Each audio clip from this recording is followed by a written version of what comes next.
Olá pessoal, bem-vindos a mais um vídeo do nosso curso de Introdução à Álgebra Linear. A aula de hoje é sobre sistemas lineares.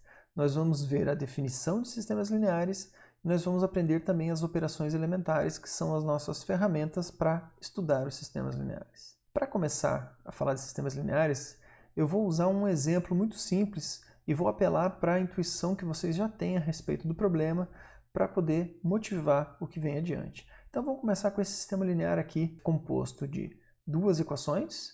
Cada uma das equações tem duas incógnitas. Se você usar os métodos comuns para a solução do sistema linear, ou seja, substituição de variáveis, isolar uma variável e substituir na outra equação, que é a opção mais simples aqui para esse sistema 2×2, você vai chegar rapidamente à solução x igual a 1 menos 1/3 e y igual a 2/3.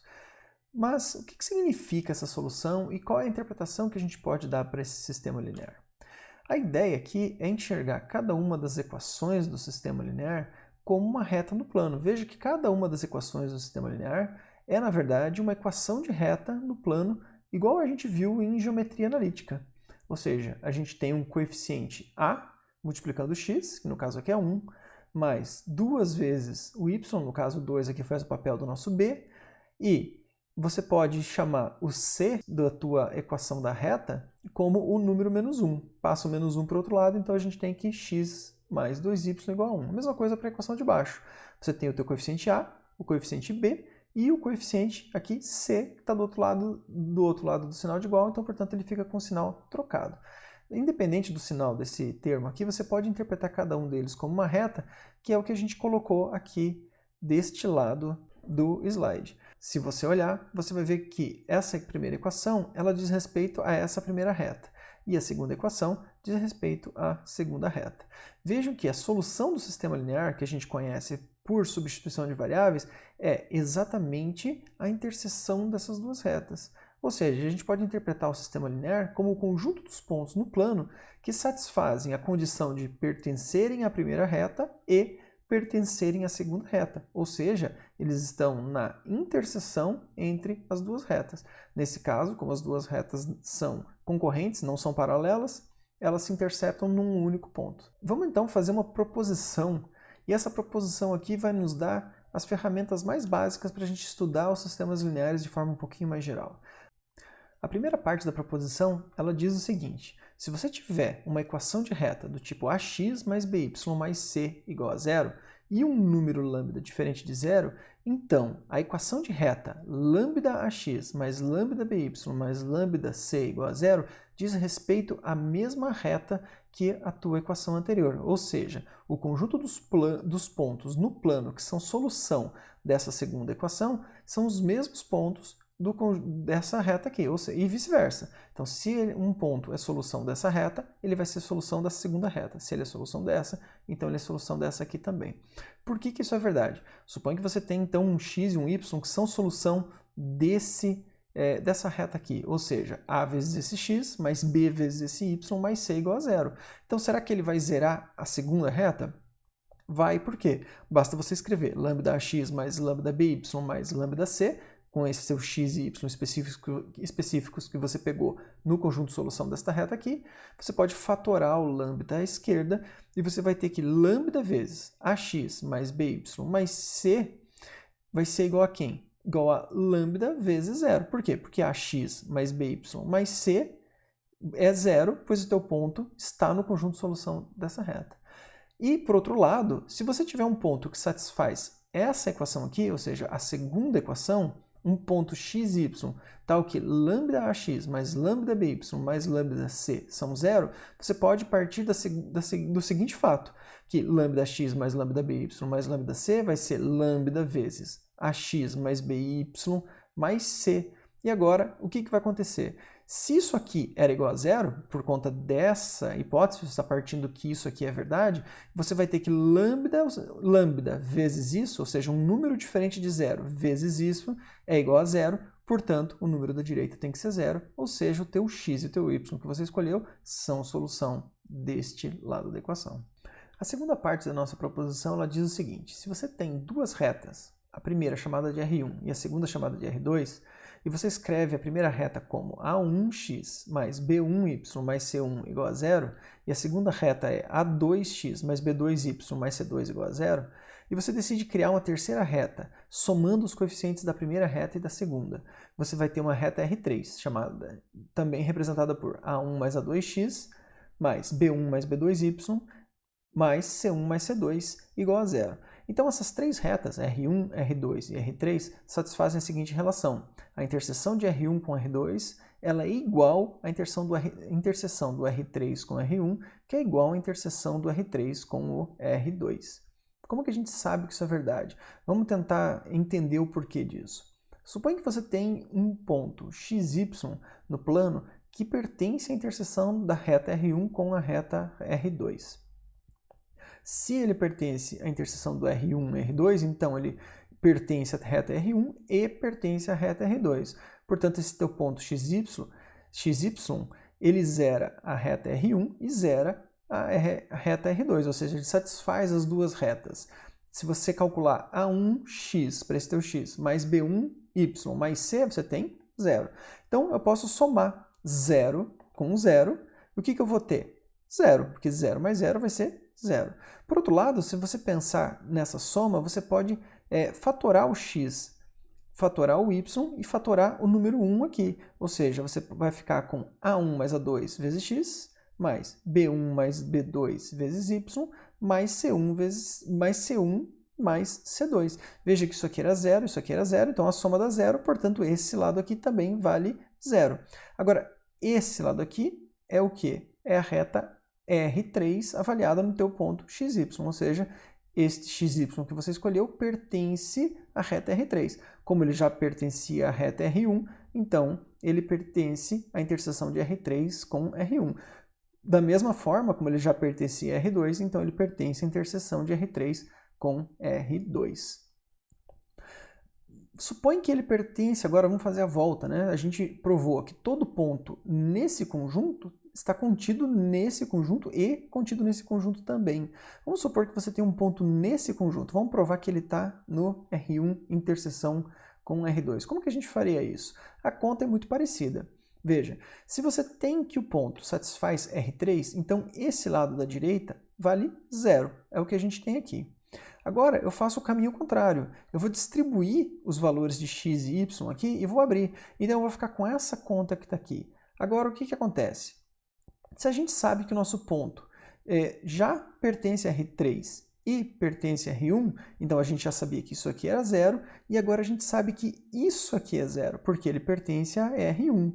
Ou seja, a gente sabe que tudo isso aqui é igual a 0. Se isso aqui é 0, então conclui-se que isso aqui também tem que ser 0. Ou seja, A2x mais B2y mais C2 são 0.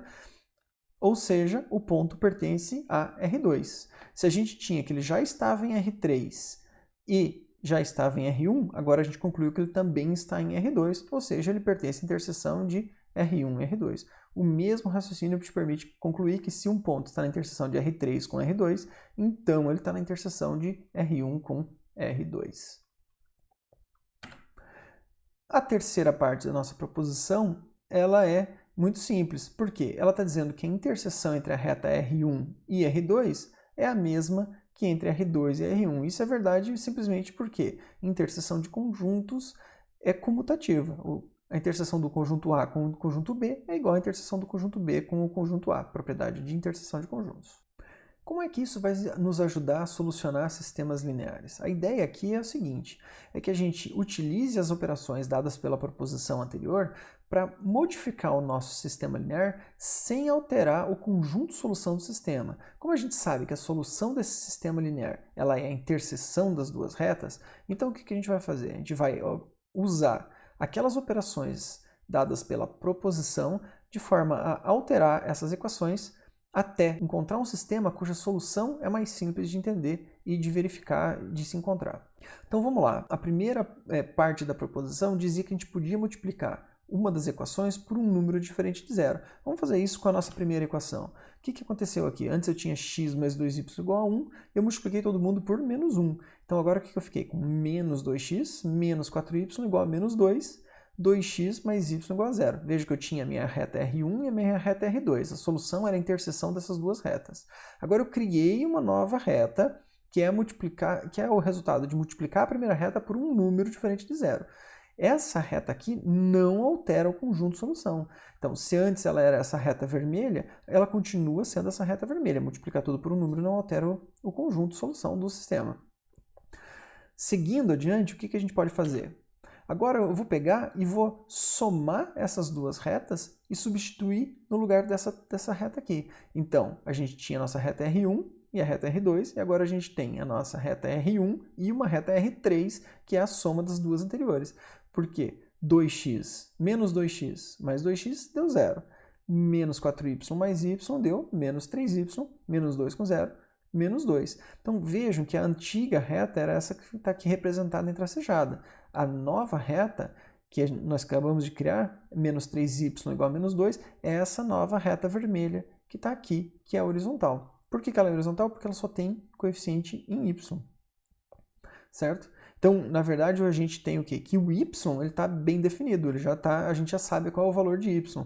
Y vai ser menos 2 dividido por menos 3. A gente sabe que esse é o valor de y, que é a altura dessa reta aqui. Mas vamos continuar para simplificar ainda mais o nosso sistema. A gente pode pegar e multiplicar essa equação aqui por um número de forma a transformar o menos 3 que está aqui em 4. Que número que vai ser esse? Vai ser 4 dividido por menos 3, ou menos 4 terços. Se você multiplicar toda essa reta aqui por menos 4 terços, você vai ter 4y é igual a 8 terços. Então a gente vai ter que essa reta aqui se manteve do mesmo jeito, porque a gente multiplicou isso aqui por um número diferente de zero. Agora, somando essa reta com a de cima, na primeira reta a gente altera ela para essa reta aqui, menos 2x é igual a 2 terços. Então, a nossa reta, que antes era essa reta inclinada que está tracejada em azul, ela passou a ser essa reta vertical aqui. Então a gente pode agora dar mais um passo para simplificar nosso sistema, multiplicando ambas as retas, cada uma por um número diferente de zero. Então a gente chega à conclusão que o x é igual a menos 1 terço e o y é igual a 2 terços, como a gente já sabia que era o resultado lá de trás. Vejam que o resultado aqui ele aparece justamente quando as retas são verticais e horizontais, ou seja, elas não têm inclinação. É uma reta que diz respeito apenas à variação em um dos eixos. Tanto aqui no caso aqui a variação somente no eixo vertical e aqui somente no eixo horizontal. Essa aqui define o valor de y e essa aqui define o valor de x. Então vamos definir agora o que é um sistema linear de várias variáveis e várias equações, que é uma generalização daquilo que a gente tinha acabado de ver. A gente viu equações, um sistema com duas equações e duas incógnitas. O que é um sistema de equações lineares com m equações e n incógnitas? Então a gente vai ter um conjunto de equações, cada uma dessas equações é chamada de equação linear, e cada uma delas apresenta n variáveis, x1, x2 até xn, e nós temos n constantes multiplicando essas variáveis. Então você tem a11 multiplicando x1, a12 multiplicando x2, até o a1n multiplicando xn, e tudo isso vai ser igual a uma constante chamada de B1. Então a primeira equação é uma equação linear e ela tem n coeficientes constantes multiplicado pelas n variáveis e ela é igual a uma constante chamada de B1. A segunda equação vai ser análoga à primeira. Você vai ter n constantes multiplicado pelas suas n incógnitas. Isso aqui vai ser igual a uma constante que a gente vai chamar de B2. E assim por diante até que a gente chega na última equação. Se a gente tem m equações, essa aqui vai ser a enésima equação de coeficientes a m1 vezes x1 mais a m2 vezes x2 até o bm. Então veja que a gente tem m equações e n incógnitas. E aqui desse lado direito a gente tem as m constantes, que são o lado direito de todas as equações. Só para constar, cada uma dos coeficientes a de índice e j pertence aos números reais, ou seja, é um número real fixo, certo? E o i aqui é o nosso índice que está variando de 1 até m, ou seja, o i identifica qual é a equação que a gente está trabalhando, e o j identifica qual é a variável da qual a constante é relativa. Então vamos definir o que são as operações elementares.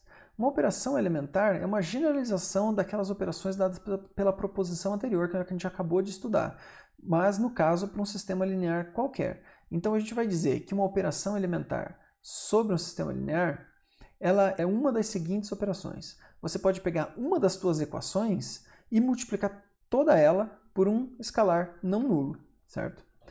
A segunda operação elementar vai ser adicionar uma equação, um múltiplo escalar de outra equação. Você vai multiplicar uma das equações e somar a uma outra equação para produzir uma terceira equação, certo? Então você está substituindo uma das equações pela soma dela com o múltiplo de uma segunda equação. Veja que isso aqui é análogo àquilo que a gente tinha feito na proposição anterior.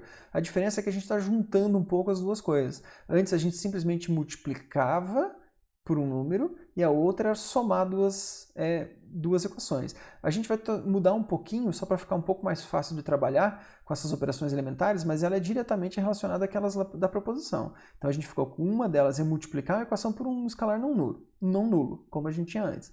E a segunda agora é adicionar uma equação, um múltiplo escalar de outra equação, que é usar as duas partes da proposição anterior. E a terceira, que é exatamente aquilo que a gente tinha na proposição, que é simplesmente trocar a ordem de duas equações. A gente sabe que isso não vai alterar, então, o nosso conjunto solução. Então, teorema. Nosso primeiro teorema da aula de hoje. Se aplicarmos um número finito de operações elementares a um sistema linear, então o sistema linear obtido será equivalente ao original. O que significa ser equivalente nesse caso? Dois sistemas lineares são ditos equivalentes se o conjunto solução desses sistemas é o mesmo. Ou seja, todo ponto que satisfaz um sistema linear tem que satisfazer o outro e vice-versa. É isso, pessoal. Então, esse foi mais um vídeo do nosso curso de introdução à álgebra linear. Nos vemos no próximo vídeo.